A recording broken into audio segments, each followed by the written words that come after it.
Bonjour à tous, merci d'être là, ça me fait vraiment très plaisir de pouvoir présenter cette thèse semi-présentielle devant vous. Donc je vais vous présenter ma thèse qui s'intitule Caractérisation d'architecture et optimisation d'applications pour les futures générations de supercalculateurs. Elle a été préparée en collaboration avec l'Université Paris-Saclay et l'entreprise Hewlett-Packard Enterprise. Donc voici le sommaire de ma présentation pour aujourd'hui. Je vais vous présenter le contexte du HPC. Donc le HPC, c'est le calcul haute performance. Et je vais essayer de vous donner un peu des définitions pour que vous puissiez au mieux comprendre mes travaux. Donc on va parler du domaine du calcul haute performance et ensuite du domaine du exascale qui est le futur du domaine du HPC. Dans une seconde partie, je vais vous présenter ma méthodologie. Donc c'est mes principales contributions durant cette thèse et qui sont une méthodologie en 5 étapes qui s'appuie sur le développement d'outils open source. Et ensuite, on finira par une conclusion et une discussion, éventuellement quelques questions. Donc, pour rappeler mes principales contributions, j'ai commencé par faire un état de l'art du domaine du HPC et du domaine technologique sur lequel s'appuie le HPC. Donc, ça m'a permis d'identifier les principaux défis qui sont à relever pour atteindre l'exascale.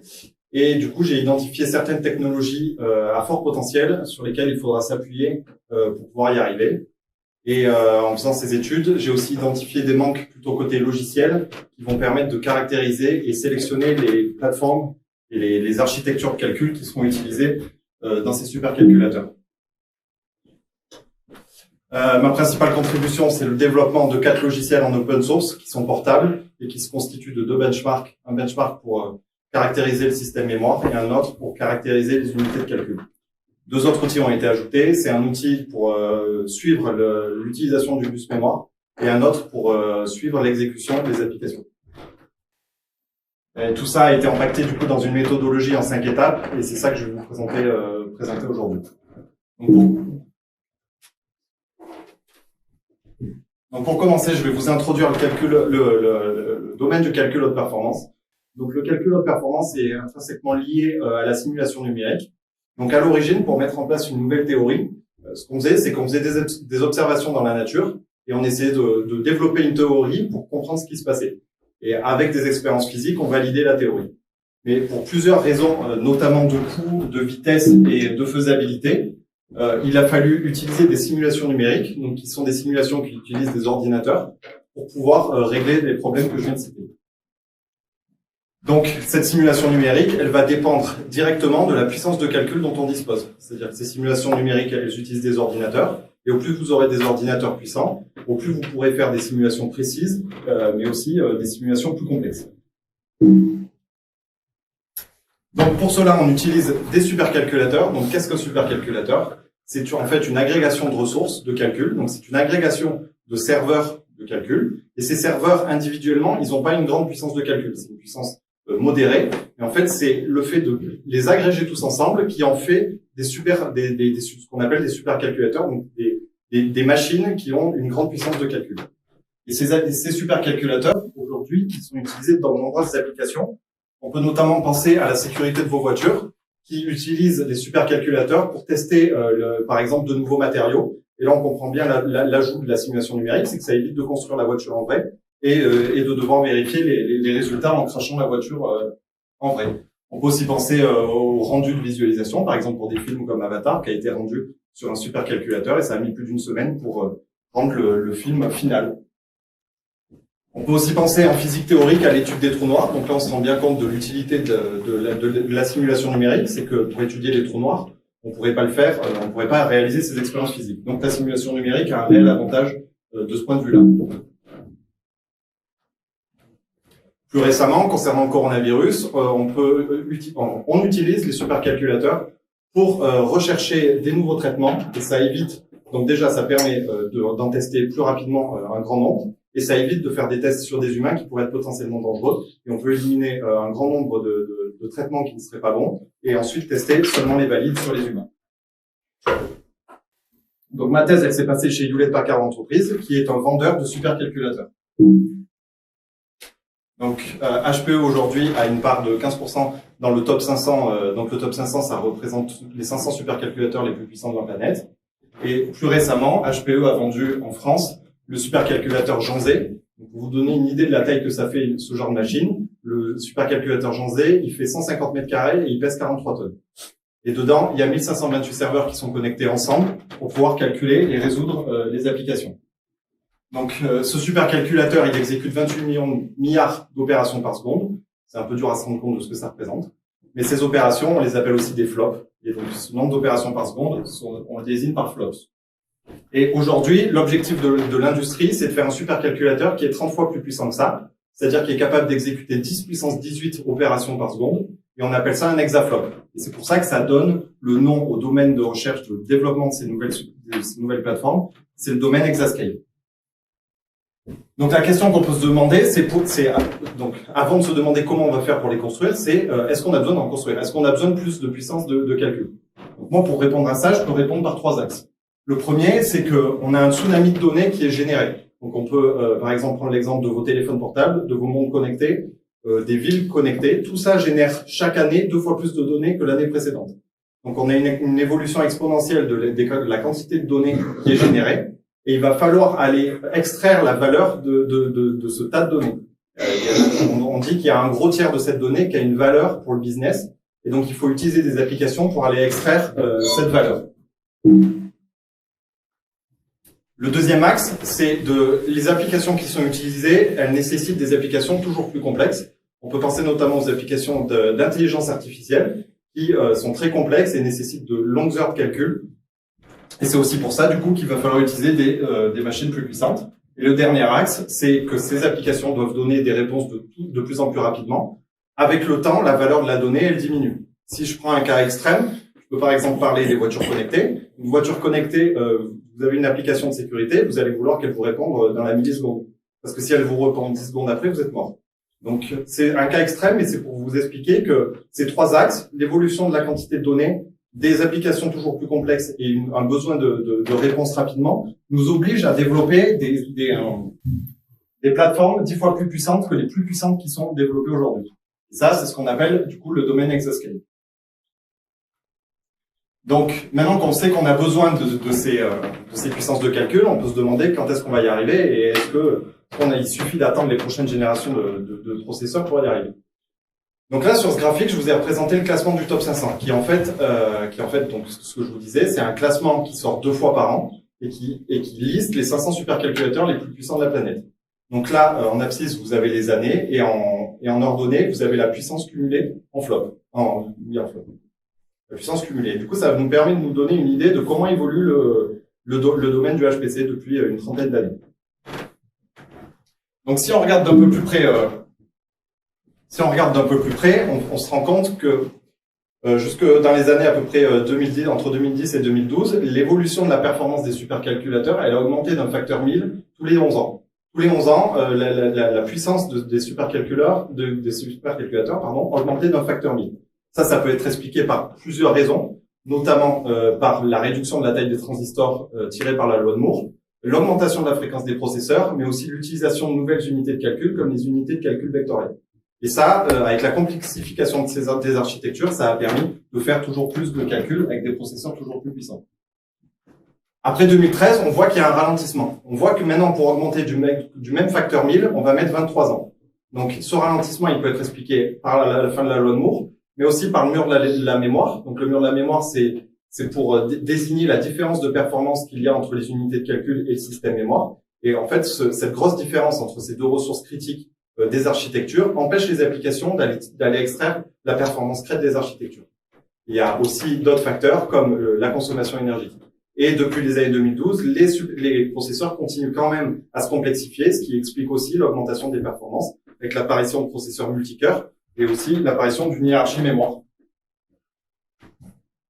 Donc ici, j'ai relevé les principaux défis d'Exascale qui sont expliqués dans le manuscrit. Là, je vais y passer rapidement, mais les principaux défis pour le développement d'une plateforme Exascale, ça va être le coût. Avec la fin de la loi de Moore, donc la loi de Moore qui était une loi économique, avec la fin de cette loi, on a la fin de la possibilité d'avoir des transistors de moins en moins chers et du coup de pouvoir facilement construire des processeurs toujours plus puissants. Le second aspect et principal, c'est l'énergie. L'énergie consommée par ces machines. Aujourd'hui, on pourrait construire un supercalculateur Exascale. On prend les 20 premières machines du top 500, on les branche ensemble et ça fait un supercalculateur Exascale. problème de cette machine, c'est qu'elle consomme 350 MW. Pour vous donner une idée de ce que ça représente 350 MW, ça veut dire qu'à partir du moment où vous allumez la prise, vous payez 350 millions de dollars par an d'électricité. Donc sans payer les ingénieurs, sans rien, juste l'énergie. Et une telle architecture avec les technologies d'aujourd'hui, la complexité d'une telle machine ferait qu'on ne pourrait pas bien l'utiliser. La complexité, donc, comme je vous l'ai montré dans le slide précédent, la complexité grandissante des processeurs fait qu'aujourd'hui, ils sont très difficiles à être utilisés et les programmeurs qui n'ont pas forcément les connaissances requises en architecture bas niveau ne comprennent pas forcément comment adapter leurs applications. On a un autre côté de la complexité qui a augmenté, c'est le logiciel, où le logiciel peut avoir une part importante peut avoir un effet important sur les performances. Vous pensez par exemple à des réglages BIOS, des réglages du compilateur qui peuvent avoir un effet très fort sur les performances. Et du coup, il faut être au courant de toute cette pile de logiciels pour pouvoir tirer une performance décente. Un autre défi, ça va être pour Exascale, ça va être de pouvoir tirer parti des nouvelles technologies qui sont développées. Donc c'est à la fois un défi, mais c'est aussi une opportunité. Si on regarde de plus près, il y a 4 technologies principales que j'ai mis de côté, qui ont un fort potentiel pour nous aider à développer ces nouveaux supercalculateurs. Le premier, c'est l'utilisation de nouvelles mémoires qu'on appelle Storage Class Memories ou SCM. Et en fait, ces mémoires sont la rencontre entre le monde de la DRAM et le monde de la flash. Et ça va être des mémoires du coup qui auront les avantages des deux, avec l'adressibilité, la latence et l'endurance de la DRAM, mais aussi la non-volatilité et le prix de la flash. Et ça va permettre du coup de développer une nouvelle classe d'applications, notamment des applications qui font du check counting ou des bases de données en mémoire. Un autre aspect hyper important, c'est le développement actuellement de nouvelles architectures ultra optimisées qui sont faites pour l'exécution d'un certain type d'application. Et cette exécution, elle a un ratio de performance par watt très élevé. C'est des architectures qui ne sont pas faites pour toutes les applications, comme les processeurs d'aujourd'hui, mais pour les applications pour lesquelles elles sont faites, elles ont une très bonne performance par watt. La troisième technologie, c'est la photonique. C'est une technologie lumière qui permet de connecter l'entièreté d'un supercalculateur et qui va nous permettre de repenser entièrement l'architecture des supercalculateurs. Et du coup, qui réduit l'énergie aussi de plusieurs facteurs. La dernière technologie de rupture, c'est Gen Z. En fait, c'est le développement d'un protocole universel par les 70 plus grosses entreprises du monde de l'IT. Et en fait, ce protocole va permettre à toutes les puces et tous les éléments électroniques qui sont développés de parler le même langage. Et donc, du coup, ça va nous permettre de facilement incorporer différents types d'architectures dans un même supercalculateur, ce qui est très difficile de faire aujourd'hui, de mixer des processeurs de plusieurs marques différentes. Là, on pourra le faire facilement grâce au développement d'un protocole universel. Le cinquième défi, c'est la vitesse. Donc, pour une entreprise comme HPE, la vitesse, ça représente la faculté de comprendre quelles technologies sont développées actuellement et de pouvoir identifier rapidement lesquelles il va falloir acheter, essayer, proposer à nos clients. Donc, la vitesse est très importante pour pouvoir se démarquer de la concurrence. D'un autre côté, et le dernier défi, c'est l'expertise, c'est-à-dire que pour pouvoir faire ce travail d'analyse, de recherche de ces nouvelles architectures, il faut des connaissances assez fortes bas niveau en micro-architecture et il faut aussi posséder les outils pour pouvoir faire ce travail. Donc, en résumé de cette première partie d'introduction, on a cette évolution exponentielle de quantité de données à traiter qui va demander une puissance de calcul 10 fois plus puissante que celle qu'on a aujourd'hui. Le défi principal, ça va être l'énergie consommée par ces machines, mais aussi la complexité de ces supercalculateurs. Heureusement, on a des opportunités technologiques qui sont face à nous et qu'il va falloir utiliser pour pouvoir construire cette machine Exascale. Et ça va notamment s'appuyer sur l'hétérogénéité. Donc l'hétérogénéité, ça veut dire utiliser différents types d'architectures, qui sont très efficaces pour l'exécution d'une application. On utilisera ces différents types dans un même supercalculateur. Et donc du coup, la question à laquelle moi j'ai essayé de répondre dans ce travail de thèse, c'est comment on va sélectionner la bonne plateforme pour la bonne application.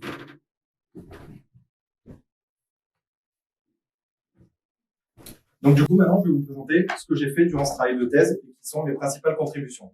Donc ma principale contribution, c'est une méthodologie qui va permettre de faire ce travail que je viens de vous présenter.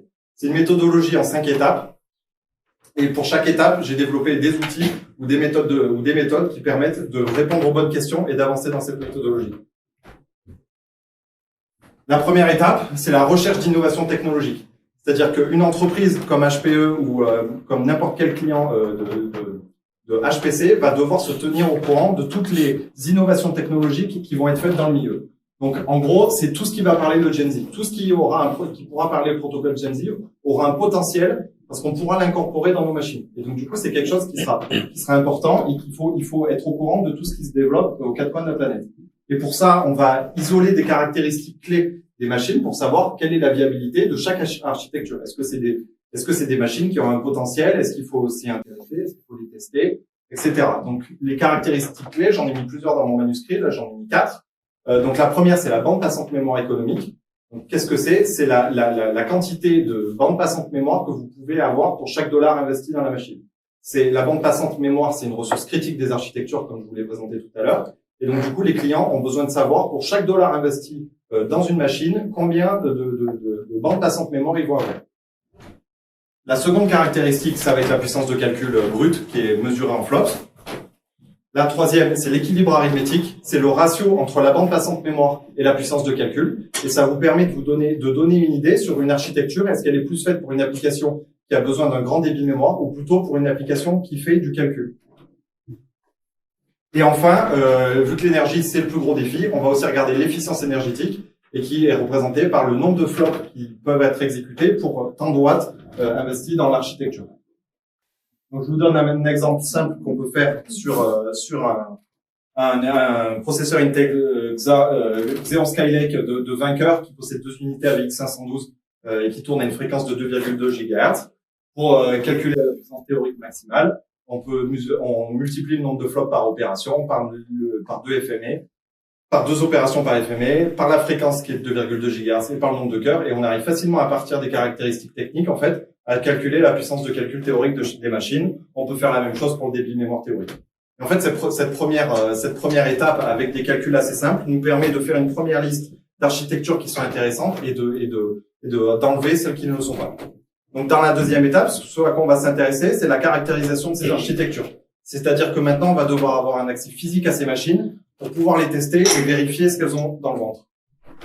Donc, l'objectif, c'est de mesurer la performance maximale. Donc, moi, je me suis intéressé à 2 caractéristiques principales, c'est la capacité de calcul et la capacité de transfert mémoire. Donc, pour ça, on a 2 moyens. On a le moyen théorique que je vous ai présenté dans l'étape 1, qui se calcule à partir des données techniques de l'architecture. Et la deuxième, c'est par la mesure par un outil. Et pour ça, j'ai développé le kernel generator que je vais vous présenter maintenant. Donc, qu'est-ce que le kernel generator? C'est un outil qui permet de caractériser les unités de calcul flottants qu'on appelle aussi FPU. Et on a remarqué que dans l'état de l'art, il n'y avait aucun outil existant qui permettait de le faire précisément, qui permettait de répondre à ce qu'on voulait faire.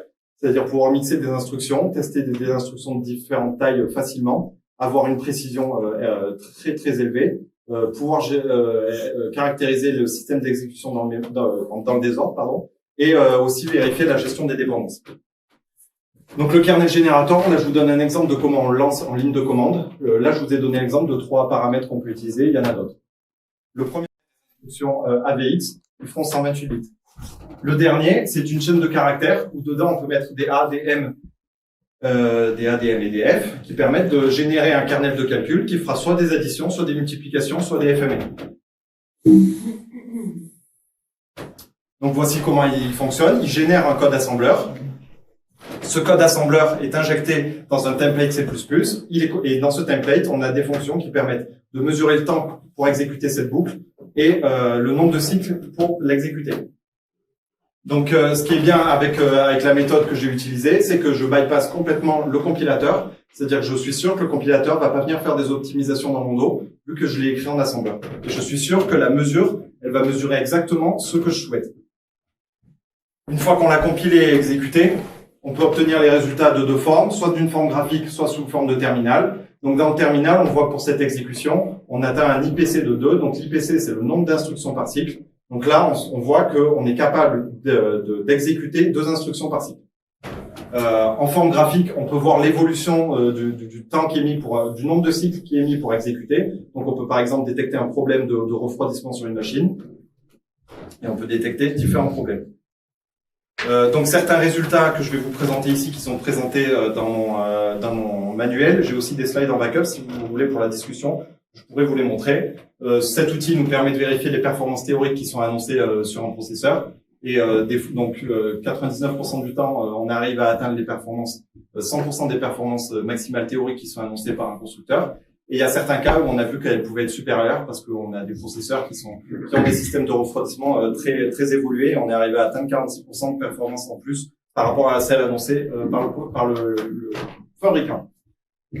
Le deuxième résultat, c'est la caractérisation de l'exécution de différentes instructions, et on a montré facilement que le processeur Intel Haswell pouvait exécuter 2 multiplications contre une seule addition.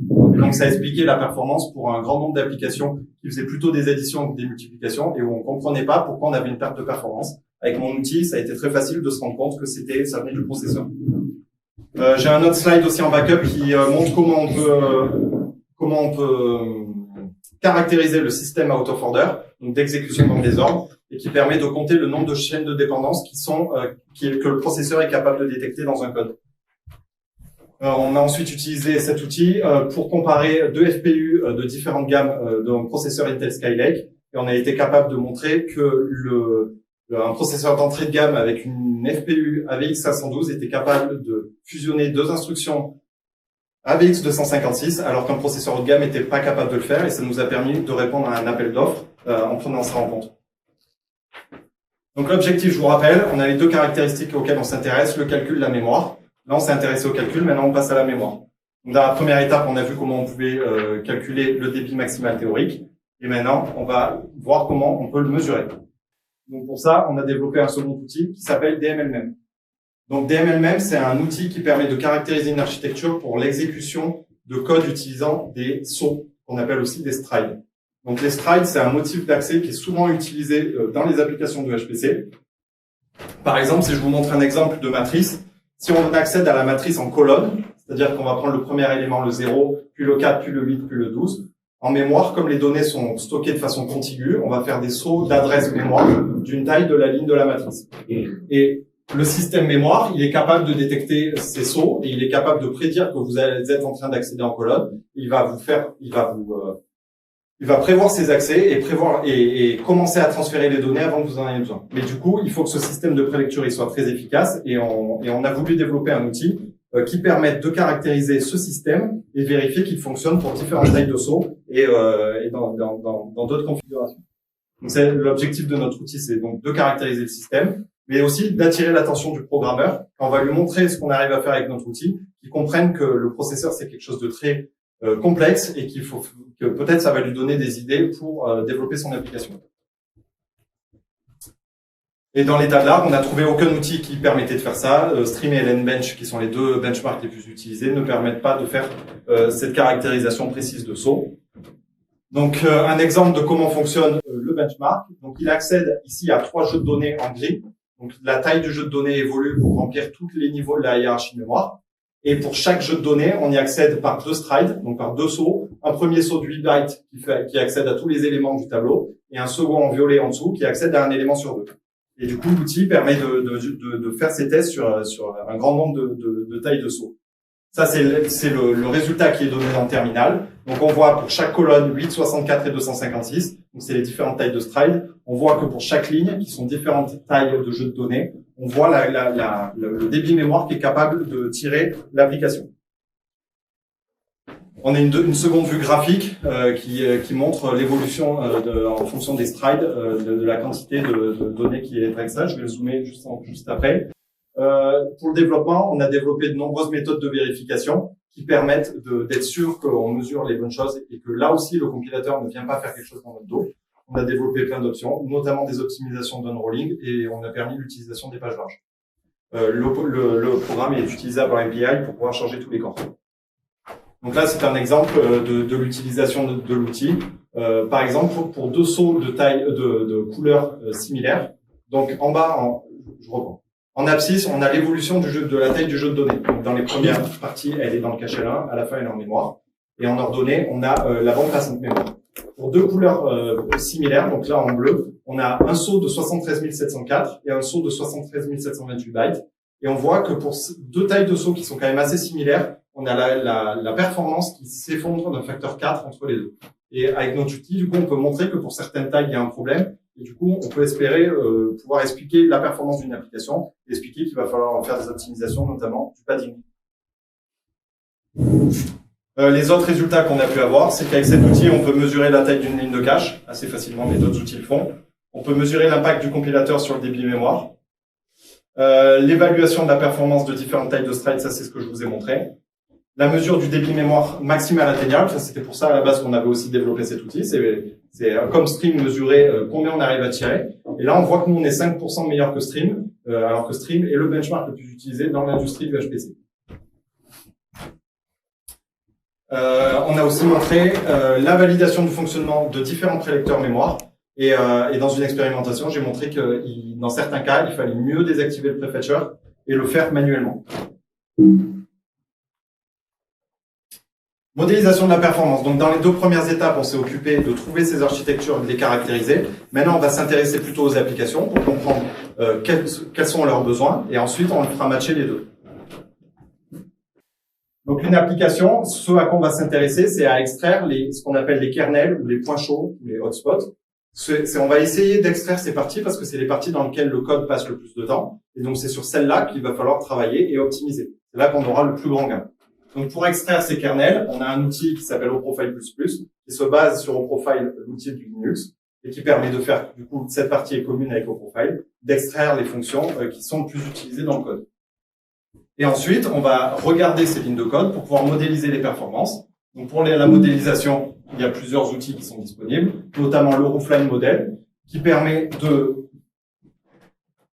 en fonction de l'intensité opérationnelle d'un kernel, de savoir si sa performance va plutôt être limitée par le bus mémoire ou plutôt par la puissance de calcul de la machine.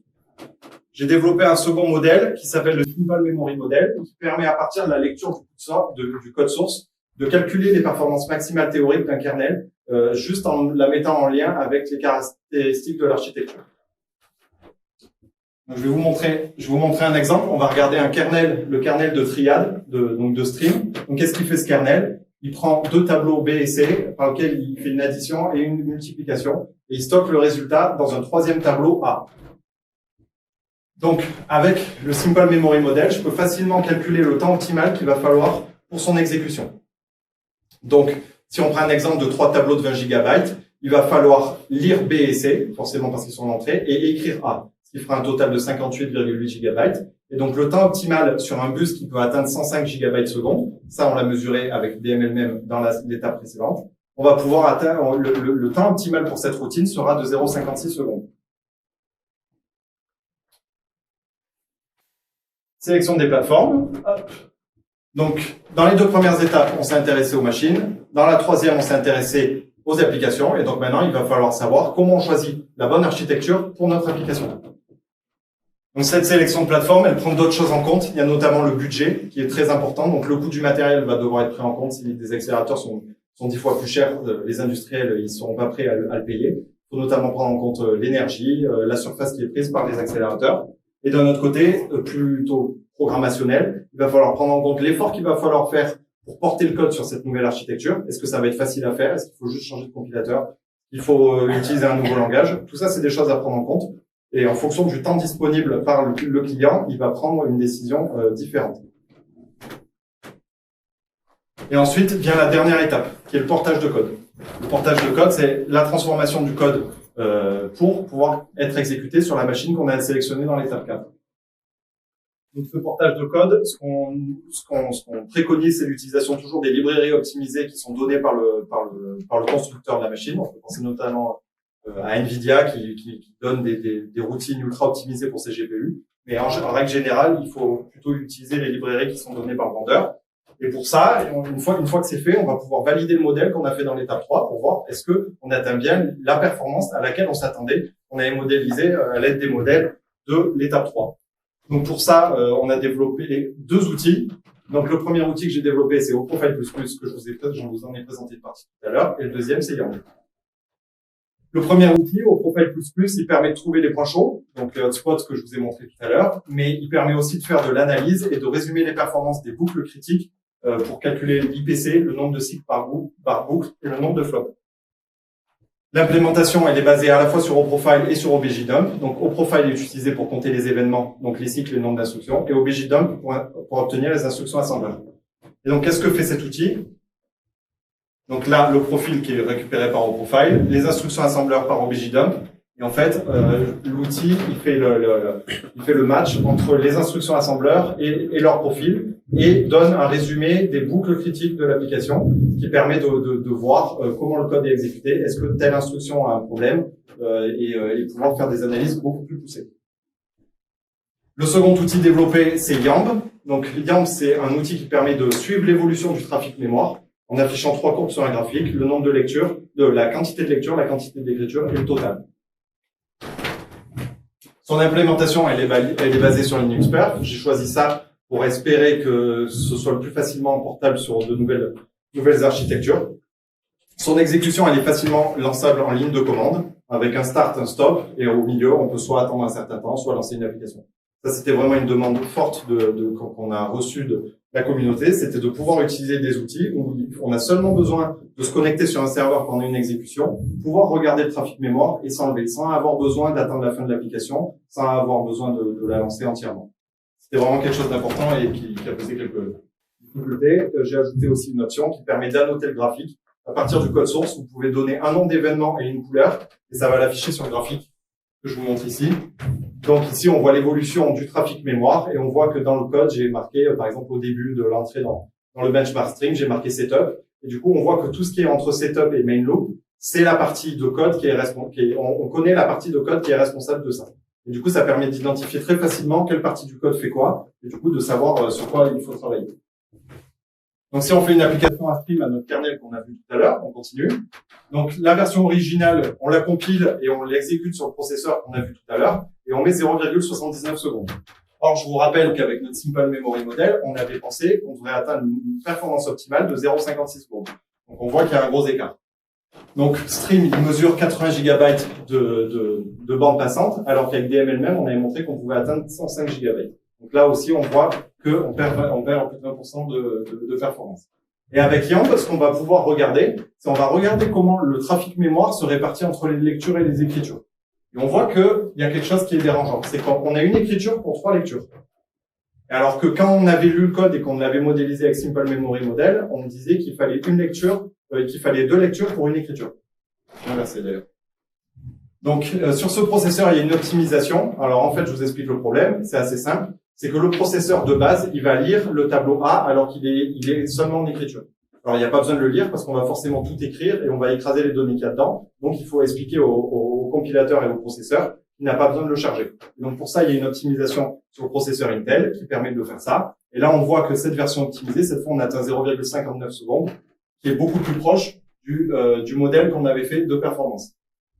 Donc, cette fois, si on regarde le ratio à l'aide de l'outil YAMB, on voit en bleu qu'on a une écriture pour 2 lectures en orange et pour un trafic mémoire total de plus de 100 GB. Donc, c'est un exemple très simple, mais c'est pour vous montrer qu'avec un outil comme ça, on peut détecter des problèmes assez fins. Et même si ça paraît être un problème un peu simple, on a eu un client très récemment qui a eu ce problème-là. Et en fait, en faisant cette analyse assez simple de modéliser combien on va avoir de lecture, combien d'écriture, on arrive à trouver le problème et en ajoutant une ligne de commande au compilateur, on l'optimise. Donc, dans cette dernière étape de portage de code, il y a une partie très importante qui est l'optimisation. Donc, c'est sûrement la partie la plus difficile de ce travail. Et il y a de nombreuses façons de s'y prendre. Et j'ai essayé de résumer sur un slide la façon dont je pense qu'il faut utiliser les outils pour pouvoir faire ce travail d'optimisation si le modèle n'a pas été validé juste avant. Donc, la première chose, c'est d'utiliser OProfile++ pour mesurer l'IPC d'une boucle critique ou d'un hotspot. On va regarder si l'IPC il est élevé ou il est bas, et en fonction des deux, on va pas prendre les mêmes décisions. Si l'IPC il est élevé, on va regarder dans cette boucle, est-ce que le nombre de flops exécutés il est élevé ou est-ce qu'il est bas. S'il est élevé, alors ça veut dire que votre code il est optimal, parce que vous avez beaucoup d'instructions par cycle qui sont exécutées, et toutes ces instructions, c'est du calcul. Donc c'est ce que vous voulez atteindre avec cet algorithme.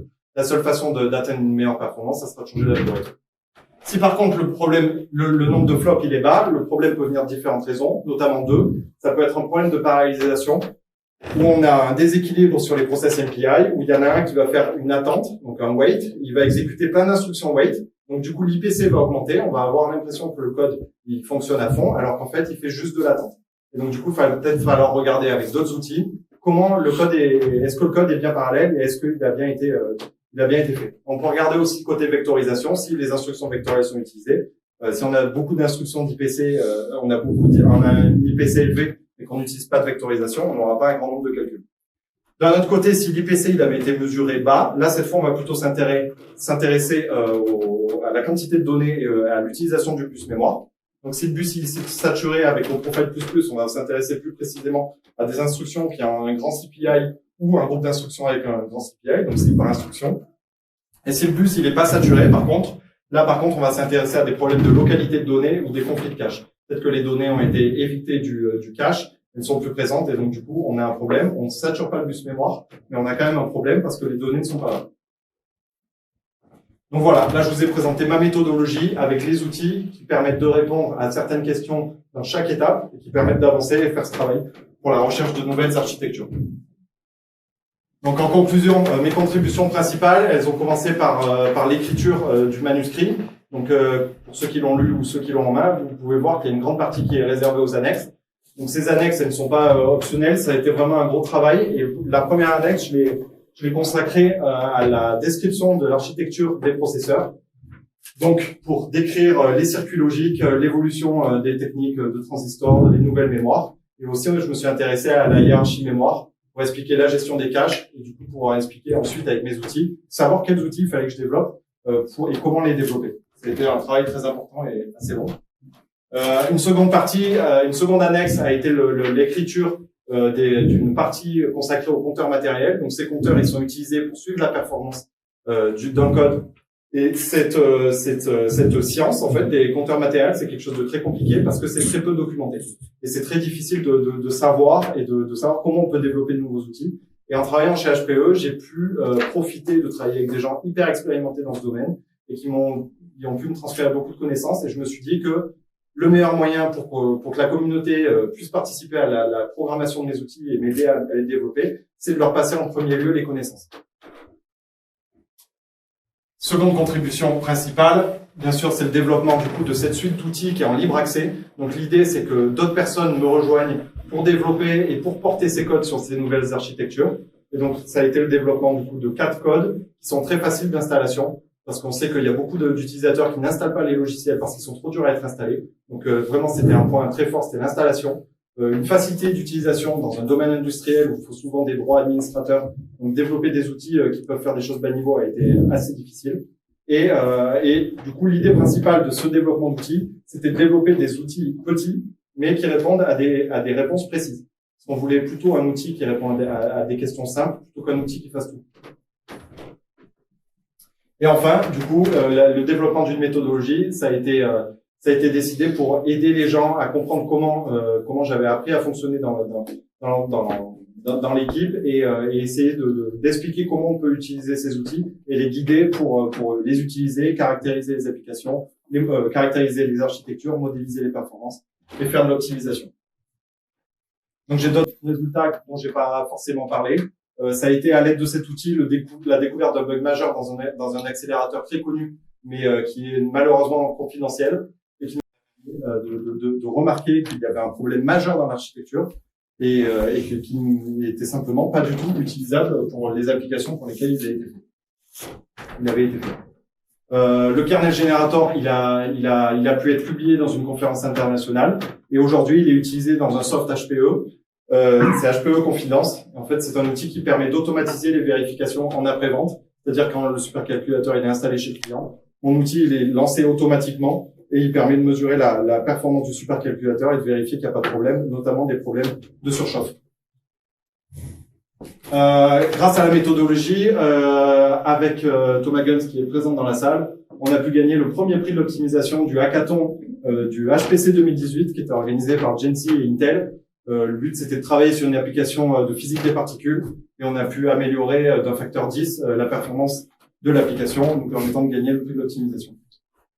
Beaucoup de notre temps aussi a été passé à faire la formation et de la sensibilisation à l'analyse et à l'optimisation de performance pour les clients industriels. C'est notamment là où j'ai rencontré Patrick Amestois il y a maintenant 4-5 ans. C'était lors d'une journée à Paris-Saclay, Jean-Michel devait être là aussi.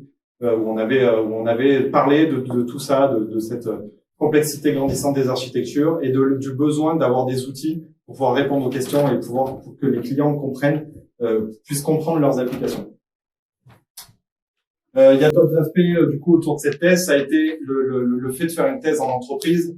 Ça a été hyper important pour le développement de ce projet parce que ça m'a permis d'être en contact direct avec les clients et du coup de comprendre leurs contraintes qui sont souvent très différentes de celles du monde de la recherche.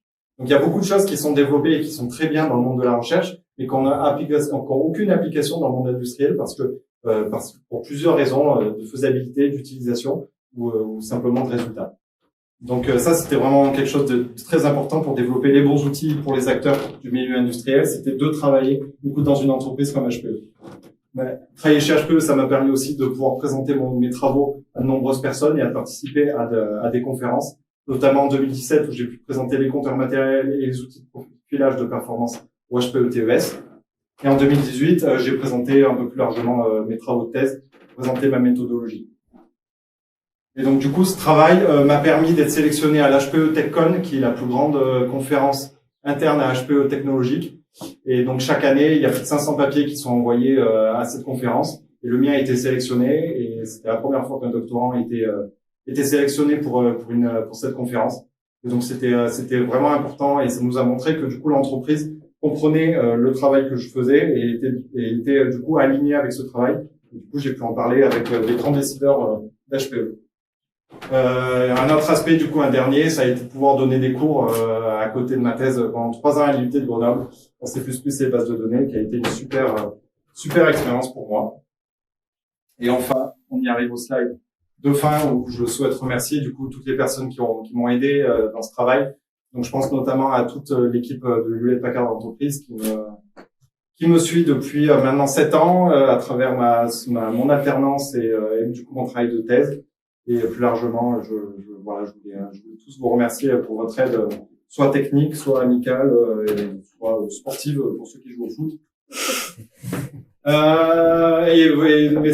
Notre remerciement va à l'Université de Paris-Saclay et notamment au laboratoire du CMLA, où je souhaite particulièrement remercier Alina, Véronique et Agnès pour leur soutien moral, académique, durant toutes ces années administratives, par exemple, académiques.